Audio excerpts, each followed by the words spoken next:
Hello বন্ধুরা, দেখো আমরা রাত্রেবেলা চলে এসেছি রাত্রের সমুদ্রের পরিবেশ দেখার জন্য। এতদিন তো আমরা দিনের সমুদ্র দেখছিলাম, আজ আমরা হঠাৎ করেই চলে এসেছি রাত্রের সমুদ্র দেখার জন্য সবাই মিলে। তো দেখো আমরা চেয়ার নিয়ে নিয়েছি, সমুদ্রের পাশে বসে সমুদ্রের পরিবেশ উপলব্ধি করছিলাম।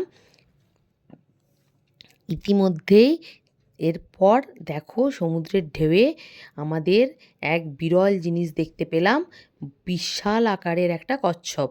আমি লাইট জেলে এ আপনাদের সাথে একটু শেয়ার করে নিলাম। ভীষণ ভালো লেগেছে আমার এই কচ্ছপটা দেখতে পেয়ে।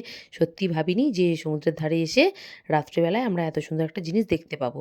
তো তারপর মেয়ের খিদে পেয়ে গিয়েছিল, মেয়ে তো যেখানেই যায় সেখানেই মোমো ট্রাই করে, ওর ভীষণ পছন্দের একটা জিনিস। তো আমরা ওখানে মোমো দোকান দেখতে পেয়ে গেছিলাম, মেয়ে নিয়ে নিয়েছিল 1 প্লেট। তো মেয়েকে বলছিলাম যে ভিউটা একটু দিয়ে দে। মেয়ে দেখো দেখিয়ে দেবে আপনাদেরকে, দেখছেন কতটা খুশি মোমো খেয়ে। তারপর আমরা চলে গেছিলাম উৎকল ভবনে জামা কাপড় কেনাকাটা করার জন্য। এখানে রয়েছে ভীষণ বড় একটা জামা কাপড়ের শোরুম। তো আমরা এখানে যে জামা কাপড়গুলো কিনেছিলাম, সত্যি কথা বলতে ভীষণ ভালো কাপড় কোয়ালিটি, কি বলবো, কিছু বলার নেই। দিদিদের ব্যবহার সেই মতন, এই বিশেষ করে এই দিদির ব্যবহার ভীষণ ভালো। সকলেরই ব্যবহার ভালো, তো বিশেষ করে এই দিদির ব্যবহার ভীষণ ভালো। প্রচুর পরিমাণে জিনিসের কালেকশন রয়েছে এবং সবথেকে ভালো কথা যে এখানে খুব কম দামে জিনিস কেনাকাটা করা যায়। আমরা যা কিছু জামাকাপড় কেনাকাটা করেছি সমস্তটাই এখান থেকে। ওনাদের ট্রায়ালের ব্যবস্থা করা আছে, অনলাইন পেয়ের ব্যবস্থা করা আছে, আরও সুবিধা রয়েছে। যে যেভাবে কেনাকাটা করতে চাও এখানে কিন্তু সমস্ত রকম সুবিধা রয়েছে। তারপর আমরা এই দিদির সাথে আবার এসে গিয়েছিলাম একটু কথা বলতে। দিদি ওনাদের অ্যাড্রেসটা আমাদের বলে দিচ্ছিলেন, বালুশাহী সি ব্রিজের ঠিক উল্টো দিকে, বলাই পণ্ডাই পার্কিংয়ের পাশেই। তো আমরা তারপরে চলে গিয়েছিলাম সমুদ্রের ধারে শঙ্খ দোকানে।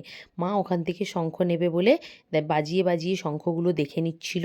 মায়ের ভীষণ পছন্দের একটা জিনিস হচ্ছে শঙ্খ। তো আমরা ওখান থেকে কিছু শঙ্খ দেখে নিই, তারপর মা ওগুলোকে ট্রাই করছিল। তারপর আমরা দেখা হয়ে গেলে আমরা আস্তে আস্তে চলে গিয়েছিলাম এই ভাইয়ের দোকানে।